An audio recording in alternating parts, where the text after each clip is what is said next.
ನಮಸ್ಕಾರ. ಇವತ್ತು ನಾನು ಈ ವಿಡಿಯೋ ಮಾಡ್ತಾ ಇರೋದಕ್ಕೆ ಮುಖ್ಯ ಕಾರಣ, ಇವತ್ತು ನಾನು ನೋಡಿದ ಒಂದು ಸ್ಟೋರಿ. ಇವತ್ತಿನ ಸ್ಟೋರಿಯಲ್ಲಿ ಬೆಂಗಳೂರಿನಲ್ಲಿ ಡಿಜಿಟಲ್ ಅರೆಸ್ಟ್ ಸ್ಕ್ಯಾಮ್ ಮಾಡೋದಕ್ಕೆ ಅಂತ ಒಂದು ಇಡೀ ಬಿಲ್ಡಿಂಗ್ ಸೆಟಪ್ ಮಾಡಿರ್ತಾರೆ.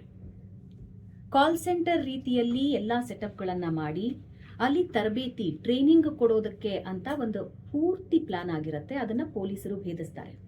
ಆದರೆ ಡಿಜಿಟಲ್ ಅರೆಸ್ಟ್ ಸ್ಕ್ಯಾಮ್ ಅನ್ನೋದು ಇಡೀ ಭಾರತನ ಇನ್ನಿಲ್ಲದ ರೀತಿಯಲ್ಲಿ ಕಾಡ್ತಾ ಇದೆ. ಒಂದಂದಾಜಿನ ಪ್ರಕಾರ ಇಲ್ಲಿವರೆಗೆ ಒಂದು 3,000 ಕೋಟಿ ರೂಪಾಯಿಗಳು ಜನರ ಅಕೌಂಟ್ನಿಂದ ಈ ಡಿಜಿಟಲ್ ಅರೆಸ್ಟ್ ಸ್ಕ್ಯಾಮ್ನ ಟೀಮ್ ಕದೀತಾ ಇದೆ.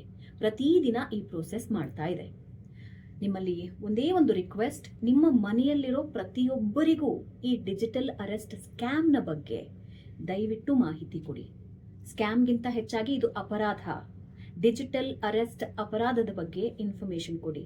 ಯಾಕೆಂದ್ರೆ ನಾನು ಇಲ್ಲಿವರೆಗೆ ಇದನ್ನ ಫಾಲೋ ಮಾಡಿದಾಗ ನನಗೆ ಅನಿಸಿದ್ದು, ಇದು ಸರಿ ಇದೆಯೋ ಇಲ್ವೋ ಗೊತ್ತಿಲ್ಲ, ನನಗೆ ಅನಿಸಿದ್ದು ಅವರು ಟಾರ್ಗೆಟ್ ಮಾಡ್ತಾ ಇರೋದು ಓಲ್ಡ್ ಏಜ್ ಪೀಪಲ್ಗಳನ್ನ, ಅಂದ್ರೆ ವೃದ್ಧರನ್ನ ಟಾರ್ಗೆಟ್ ಮಾಡ್ತಾ ಇದ್ದಾರೆ. ಹಾಗಂತ ವೃದ್ಧರ ಮಾತ್ರ ಟಾರ್ಗೆಟ್ ಅಂತ ಅಲ್ಲ, ಅವರ ಟಾರ್ಗೆಟ್ ಲಿಸ್ಟ್ ನಲ್ಲಿ ವೃದ್ಧರ ಸಂಖ್ಯೆ ಜಾಸ್ತಿ ಇದೆ. ಯಾಕಂದ್ರೆ 60, 70, 80 ವರ್ಷದವರಿಗೆ ಫೋನ್ ಮಾಡಿ ಹೆದರಿಸಿ ಸ್ಕ್ಯಾಮ್ನಲ್ಲಿ ಸಿಕ್ಕಾಕೊಂಡಿದ್ದೀರಾ ಅಂತೆಲ್ಲ ಹೇಳಿ ಅವರ ಅಕೌಂಟ್ನಿಂದ ದುಡ್ಡುಗಳನ್ನ ಎಗರಿಸ್ತಾ ಇದ್ದಾರೆ, ಕದೀತಾ ಇದ್ದಾರೆ. ಜೀವನ ಪರ್ಯಂತ ಕೂಡಿಟ್ಕೊಂಡ ದುಡ್ಡು ಯಾರೋ ಕಳ್ಳರ ಪಾಲಾಗ್ತಾ ಇದೆ. ಮಗಳ ಮದುವೆಗೆ ಅಂತಾನೋ, ಎಜುಕೇಶನ್ಗೆ ಅಂತಾನೋ, ಅಥವಾ ಮಗನ ಎಜುಕೇಶನ್ಗೆ ಅಂತಾನೋ, ಅವನ ಮದುವೆಗೆ ಅಂತಾನೋ, ಇಲ್ಲ ನಮ್ಮ ಜೀವನಕ್ಕೆ, ಮುಂದಿನ ಜೀವನಕ್ಕೆ ಅಂತ ಕೂಡಿಟ್ಕೊಂಡಿದ್ದ ದುಡ್ಡು ಈ ಕಳ್ಳರ ಪಾಲಾಗ್ತಾ ಇದೆ. ಸೊ ಲೆಟ್ಸ್ ಅಂಡರ್ಸ್ಟ್ಯಾಂಡ್ ಈ ಡಿಜಿಟಲ್ ಅರೆಸ್ಟ್ ಕ್ರೈಮ್ ಅಂದ್ರೆ ಏನು, ಅಪರಾಧ ಅಂದ್ರೆ ಏನು ಅಂತ. ನಿಮಗೆ ಯಾವುದೋ ಒಂದು ಮೆಸೇಜ್ ಬರುತ್ತೆ, ಇಮೇಲ್ ಬರುತ್ತೆ. ಆ ಇಮೇಲ್ ಅಲ್ಲಿ ನಿಮ್ಮ ವಿರುದ್ಧ ಒಂದು ಅಪರಾಧ ಪ್ರಕರಣ ಇದೆ, ಈ ಲಿಂಕ್ ಕ್ಲಿಕ್ ಮಾಡಿ ಅಂತ ಹೇಳ್ತಾರೆ. ಅಲ್ಲಿ ಒಂದು ಆಪ್ ನ ಡೌನ್ಲೋಡ್ ಮಾಡ್ಕೊಳ್ಳಿ ಅಂತಾನೋ, ಮಗದೊಂದು ಹೇಳ್ತಾರೆ. ನೀವು ಅದನ್ನ ಫಾಲೋ ಮಾಡ್ತಾ ಹೋದ್ರೆ ವಿಡಿಯೋ ಕಾಲ್ ಕನೆಕ್ಟ್ ಆಗುತ್ತೆ, ಅಥವಾ ನಿಮಗೊಂದು ಫೋನ್ ಕಾಲ್ ಬರಬಹುದು. ಫೋನ್ನಲ್ಲಿ ಮಾತಾಡಾದ್ಮೇಲೆ ಒಂದು ವಿಡಿಯೋ ಕಾಲ್ ಮಾಡಿ ಅಂತ ಹೇಳ್ತಾರೆ, ಅಥವಾ ನೇರವಾಗಿ ನಿಮಗೊಂದು ವಿಡಿಯೋ ಕಾಲ್ ಬರಬಹುದು.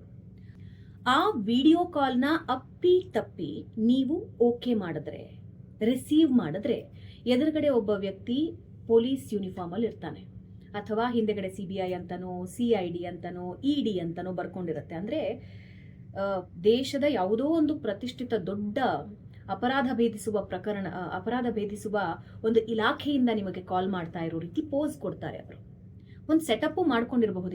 ಹಿಂದೆ ಇರೋದು ಒಂದು ಪೊಲೀಸ್ ಸ್ಟೇಷನ್ ತರಾನೋ, ಯಾವುದೋ ಸರ್ಕಾರಿ ಆಫೀಸ್ ತರಾನೋ ಕಾಣಬಹುದು.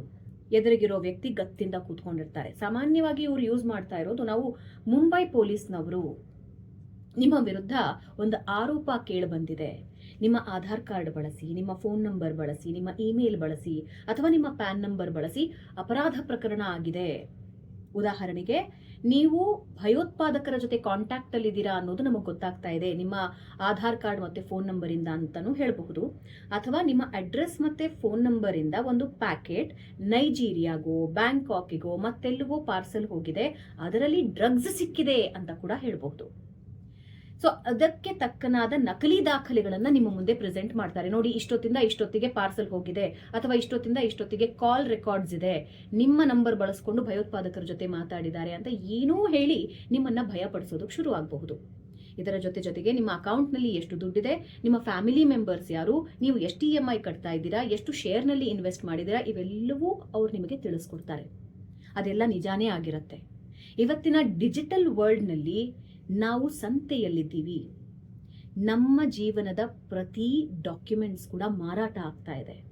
ಇಂಥ ಸ್ಕ್ಯಾಮರ್ಗಳು, ಅಪರಾಧಿಗಳು ಆ ಮಾಹಿತಿಗಳನ್ನ ಕದ್ದು ಅಥವಾ ಖರೀದಿ ಮಾಡಿ ನಮ್ಮ ವಿರುದ್ಧ ಪ್ರಯೋಗ ಮಾಡ್ತಾ ಇದ್ದಾರೆ. ಸೊ ಅವ್ರೇನ್ ಹೇಳ್ತಾರೆ, ನೀವು ಅಪರಾಧ ಚಟುವಟಿಕೆಯಲ್ಲಿ ಭಾಗಿಯಾಗಿದ್ದೀರಿ, ಒಂದು ನಿಮ್ಮನ್ನ ಅರೆಸ್ಟ್ ಮಾಡ್ತೀವಿ, ನಿಮ್ಮ ಪತಿನ ಅರೆಸ್ಟ್ ಮಾಡ್ತೀವಿ, ಪತ್ನಿನ ಅರೆಸ್ಟ್ ಮಾಡ್ತೀವಿ, ಅಥವಾ ನಿಮ್ಮ ಮಗ ಅಥವಾ ಸೊಸೆ ಅಥವಾ ಮಗಳು ಅಥವಾ ಅಳಿಯ ಇಂಥ ಕಂಪನಿಯಲ್ಲಿ ಕೆಲಸ ಮಾಡ್ತಾ ಇದ್ದಾರೆ, ಅವ್ರು ಇಷ್ಟು ವರ್ಷದಿಂದ ಕೆಲಸ ಮಾಡ್ತಾ ಇದ್ದಾರೆ, ಅವರನ್ನ ಅಲ್ಲಿಂದಲೇ ನಾವು ಅರೆಸ್ಟ್ ಮಾಡಿ ಮುಂಬೈ ಕರ್ಕೊಂಡು ಹೊರಟೋಗ್ತೀವಿ, ಇನ್ನೆಲ್ಲೋ ಕರ್ಕೊಂಡು ಹೋಗ್ತೀವಿ, ನಿಮ್ಮ ಜೀವನ ಇಷ್ಟೇ, ನಿಮ್ಮ ಅಕೌಂಟ್ಗಳು ಫ್ರೀಸ್ ಆಗಿ ಹೋಗುತ್ತವೆ ಅಂತ ಹೇಳ್ತಾರೆ. ಎಲ್ಲಿವರೆಗೆ ನೀವು ಭಯ ಪಡೋದಿಲ್ವೋ ಅಲ್ಲಿವರೆಗೆ ಅವ್ರು ಭಯ ಪಡಿಸ್ತಾನೇ ಇರ್ತಾರೆ, ಟ್ರೈ ಮಾಡ್ತಾನೆ ಇರ್ತಾರೆ. ಬೇರೆ ಬೇರೆ ಸೂತ್ರಗಳನ್ನ ಅವರು ನಿಮ್ಮ ಮುಂದೆ ಟ್ರೈ ಮಾಡ್ತಾನೆ ಇರ್ತಾರೆ. ಮೊದಲಿಗೆ ಅವ್ರು ಹೇಳೋದು, ನೀವು ಹೋಗಿ ಒಂದು ರೂಮಲ್ಲಿ ಲಾಕ್ ಮಾಡ್ಕೊಳ್ಳಿ ನಿಮ್ಮನ್ನ, ತುಂಬಾ ಸೀರಿಯಸ್ ವಿಷಯ, ದೇಶದ ಭದ್ರತೆ ವಿಷಯ ಇದು, ಹೋಗಿ ನೀವು ಒಂದು ರೂಮಲ್ಲಿ ಲಾಕ್ ಮಾಡ್ಕೊಳ್ಳಿ, ಯಾರ ಜೊತೆನೂ ಮಾತಾಡಬೇಡಿ ಅಂತ ಹೇಳ್ತಾರೆ. ಅಲ್ಲಿಂದ ಅವ್ರು ಭಯ ಪಡಿಸೋದಕ್ಕೆ ಶುರು ಮಾಡ್ತಾರೆ. ನೀವು ದೇಶದ್ರೋಹ ಕೆಲಸ ಮಾಡಿದ್ದೀರಿ ಅಥವಾ ನೀವು ದೇಶದ್ರೋಹಿ ಅಂತ ಇನ್ಮೇಲೆ ಎಲ್ರಿಗೂ ಗೊತ್ತಾಗತ್ತೆ, ದೇಶದ್ರೋಹಿ ಕೇಸ್ ನಿಮ್ಮ ವಿರುದ್ಧ ದಾಖಲಾಗತ್ತೆ ಅಂತ ಹೆದರ್ಸೋದಕ್ಕೆ ಶುರು ಮಾಡ್ತಾರೆ. ಅಥವಾ ನಿಮ್ಮ ಮಗನ ವಿರುದ್ಧ, ನಿಮ್ಮ ಮಗಳ ವಿರುದ್ಧ ದೇಶದ್ರೋಹಿ ಕೇಸ್ ದಾಖಲಾಗತ್ತೆ, ಅವ್ರನ್ನ ಮುಂಬೈ ಕರ್ಕೊಂಡು ಹೋಗ್ತೀವಿ, ಹಂಗ್ ಮಾಡ್ತೀವಿ, ಹಿಂಗ್ ಮಾಡ್ತೀವಿ ಅಂತ ಭಯ ಪಡಿಸ್ತಾರೆ. ಭಯ ಪಟ್ರಿ ಅಂತ ಅವ್ರಿಗೆ ಗೊತ್ತಾದ ಮೇಲೆ ಅವರ ನೆಕ್ಸ್ಟ್ ದಾಳ ಉರುಳಿಸ್ತಾರೆ. ಅದೇನು? ಸೊ ನಿಮ್ಮ ವಿರುದ್ಧದ ಪ್ರಕರಣ ಎಲ್ಲವೂ ಸುಳ್ಳು ಅನ್ನೋದು ಸಾಬೀತಾಗಬೇಕಾದ್ರೆ ಕೆಲವೊಂದು ಮಾರ್ಗಗಳಿವೆ. ಅದರಲ್ಲಿ ಒಂದು ಮಾರ್ಗ, RBIಗೆ ನೀವು ನಿಮ್ಮ ಹಣನ ಡೆಪಾಸಿಟ್ ಇಡಬೇಕು. ಉದಾಹರಣೆಗೆ ನಿಮ್ಮ ಹತ್ರ 10 ಲಕ್ಷ ಇತ್ತು ಅಥವಾ 1 ಕೋಟಿ ಇತ್ತು, ಅದರಲ್ಲಿ ಒಂದು 3-4 ಲಕ್ಷನ ನೀವು RBIಗೆ ಡೆಪಾಸಿಟ್ ಮಾಡಿ ಅಥವಾ ಫೈನ್ ಕಟ್ಟಿ. ಫೈನ್ ಕಟ್ಟಿ ಅಂತ ಹೇಳಿದ್ರೆ ಮುಗೀತು, ಫೈನ್ ಕಟ್ಟಿಸ್ಕೊಂಡು ಅಲ್ಲಿಗೆ ನಿಮ್ಮ ಕಾಲ್ ಡಿಸ್ಕನೆಕ್ಟ್ ಮಾಡ್ತಾರೆ. ಡೆಪಾಸಿಟ್ ಮಾಡಿ ಅಂತ ಹೇಳಿದ್ರೆ ಮತ್ತೂ ನಿಮ್ಮ ಹತ್ರ ಸುಲಿಯೋದಿದೆ ಅವರು. ಇವತ್ತು ಸಂಜೆ ಒಳಗಡೆ ನಿಮ್ ದುಡ್ಡು ವಾಪಸ್ ಬಂದ್ಬಿಡುತ್ತೆ, RBI ಅಷ್ಟರಲ್ಲಿ ಎಲ್ಲಾ ರೀತಿ ಇನ್ವೆಸ್ಟಿಗೇಷನ್ ಮಾಡಿ ನಿಮ್ಗೆ ದುಡ್ಡು ವಾಪಸ್ ಕೊಡುತ್ತೆ ಅಂತ ಹೇಳಿ ಸಂಜೆವರೆಗೂ ನಿಮ್ಮ ಫೋನ್ ಕಟ್ ಮಾಡೋದಕ್ಕೆ ಬಿಡೋದಿಲ್ಲ, ಬೇರೆ ಕುಟುಂಬಸ್ಥರನ್ನ ಭೇಟಿ ಆಗೋದಕ್ಕೆ ಬಿಡೋದಿಲ್ಲ, ಫೋನ್ ಮಾಡೋದಕ್ಕೆ ಬಿಡೋದಿಲ್ಲ, ಫೋನಲ್ಲೇ ಹಿಡಿದಿಟ್ಕೊಳ್ತಾರೆ. ಭಯದಿಂದ ನಿಮ್ಮ ಭಯನ ಅವರು ಎನ್ಕ್ಯಾಶ್ ಮಾಡ್ಕೊಳ್ತಾರೆ. ಅದಾದ ಮೇಲೆ RBI ಇಂದ 3 ಲಕ್ಷ ರೂಪಾಯಿ ಕೊಟ್ಟಿದ್ರಿ ನೀವು, ವಾಪಸ್ ಬಂತು, ಈಗ 10 ಲಕ್ಷ ರೂಪಾಯಿ ಹಾಕಿ ಅಂತ ಹೇಳ್ತಾರೆ. ಅಥವಾ 1 ಕೋಟಿ ಇದ್ದು 10 ಲಕ್ಷ ನೀವು ಕಳಿಸಿದ್ದು ಅದು ವಾಪಸ್ ಬಂದ್ರೆ 1 ಕೋಟಿ ಹಾಕಿ ಅಂತ ಹೇಳ್ತಾರೆ. ಮತ್ತು ವಾಪಸ್ ಕಳಿಸ್ತೀವಿ, ನೋಡಿ ಈಗಷ್ಟೇ ನಿಮ್ಗೆ ಉದಾಹರಣೆ ಕೊಟ್ಟಿದ್ದೀವಿ, ವಾಪಸ್ ಬಂದಿದೆ ನಿಮ್ ದುಡ್ಡು, ಮತ್ತು ವಾಪಸ್ ಬರ್ತೀವಿ, ನಾವು ನಿಮ್ಮನ್ನ ಕಾಪಾಡೋದಕ್ಕೆ ಅಂತಾನೆ ಇರೋದು, ಈ ಕೇಸ್ನಿಂದ ನಿಮ್ಮನ್ನ ಆಚೆ ತರ್ತೀವಿ, ದೇಶದ್ರೋಹಿ ಪಟ್ಟದಿಂದ ಆಚೆ ತರ್ತೀವಿ ಅಂತ ನಿಮ್ಮನ್ನ ಭಯಾನೂ ಪಡಿಸ್ತಾರೆ, ಭರವಸೆನೂ ಕೊಡ್ತಾರೆ. ಒಂದು ಸಲ ಅವರು ಹೇಳದಂತೆ ಅವರೊಂದು 10, 15, 20 ಅಕೌಂಟ್ ಕೊಡ್ತಾರೆ. ಆ ಅಕೌಂಟ್ಗಳಿಗೆ ನೀವು ದುಡ್ಡು ಕೊಟ್ಟಿದ್ದೇ ಆದಲ್ಲಿ, ಹಾಕಿದ್ದೇ ಆದಲ್ಲಿ, ನಿಮ್ಮ ಕೈಲೇ ಹಾಕಿಸ್ತಾರ ದುಡ್ಡು ಆದಲ್ಲಿ ನಿಮ್ಮ ಎಲ್ಲ ದುಡ್ಡು ಮಂಗಮಾಯ. ಮತ್ತೆ ಆ ಫೋನ್ ಕಟ್ ಆಗತ್ತೆ, ಇನ್ಯಾವತ್ತಿಗೂ ನಿಮಗೆ ಕಾಲ್ ಬರೋದಿಲ್ಲ, ಆ ನಂಬರ್ ಅಸ್ತಿತ್ವದಲ್ಲೇ ಇರೋದಿಲ್ಲ. ಇದು ಡಿಜಿಟಲ್ ಅರೆಸ್ಟ್ ಅಪರಾಧ. ದೇಶದಲ್ಲಿ ಅತಿ ಹೆಚ್ಚಾಗಿ, ಅತಿ ತೀವ್ರವಾಗಿ ವ್ಯಾಪಿಸ್ತಾ ಇರೋ ಅಪರಾಧ ಇದು. ನಿಮ್ಮನ್ನ ಯಾವ ರೀತಿ ಹೆದರಿಸ್ತಾರೆ ಅಂದ್ರೆ ನೀವು ಪತ್ರಗುಟ್ಟಬೇಕು, ಆ ರೀತಿ ಹೆದರಿಸ್ತಾರೆ, ದೇಶದ್ರೋಹದ ಪಟ್ಟ ಅಂತ. ಸೊ ಇಷ್ಟೇ, ಡಿಜಿಟಲ್ ಅರೆಸ್ಟ್ ಮೂಲಕ ಕೋಟ್ಯಾಂತರ ರೂಪಾಯಿ ದೋಚ್ತಾ ಇದ್ದಾರೆ. ಹಾಗಾದ್ರೆ ಇದನ್ನ ಏನ್ ಮಾಡಬಹುದು, ಹೇಗೆ ನಿಲ್ಲಿಸಬಹುದು? Very simple. First of all, ನಿಮಗೆ ಗೊತ್ತಿಲ್ಲದ ನಂಬರಿಂದ ಬರೋ ಯಾವ ಲಿಂಕ್ ಅನ್ನ ಕ್ಲಿಕ್ ಮಾಡಬೇಡಿ. ಇನ್ವಿಟೇಷನ್ ಕಾರ್ಡ್, ಏನೋ ಯಾರೋ ಆಮಂತ್ರಣ ಪತ್ರಿಕೆ ಕಳಿಸಿದ್ದಾರೆ, ಕ್ಲಿಕ್ ಮಾಡ್ತೀವಿ, ಸ್ಕ್ಯಾಮ್ಗೊಳಗಾಗ್ತೀರಿ. ಅದು ಬೇರೆ ರೀತಿ ಸ್ಕ್ಯಾಮ್, ಇನ್ನೊಂದ್ಸಲ ಅದ್ರ ಬಗ್ಗೆ ಹೇಳ್ತೀನಿ. ಲಿಂಕ್ಗಳಿಂದ, ಮೆಸೇಜ್ಗಳಿಂದ ಟೆನ್ಷನ್ಗೊಳಗಾಗ್ಬಿಡಿ. ಯಾಕಂದ್ರೆ ನಮ್ಮ ಕಾನೂನು ವ್ಯವಸ್ಥೆಯಲ್ಲಿ ಡಿಜಿಟಲ್ ಅರೆಸ್ಟ್ ಅನ್ನೋದು ಅಸ್ತಿತ್ವದಲ್ಲೇ ಇಲ್ಲ. ಇದೋ ಈಗ ಬಂದ್ವಿ, ಮನೆ ಬಾಗ್ಲತ್ರನೇ ಇದ್ದೀವಿ, ವಿಡಿಯೋ ಕಾಲ್ ಮಾಡ್ತಾ ಇದ್ದೀವಿ, ನಿಮ್ಮನ್ನು ಅರೆಸ್ಟ್ ಮಾಡ್ತೀವಿ ಅಂತ ಯಾರೂ ಹೇಳಲ್ಲ.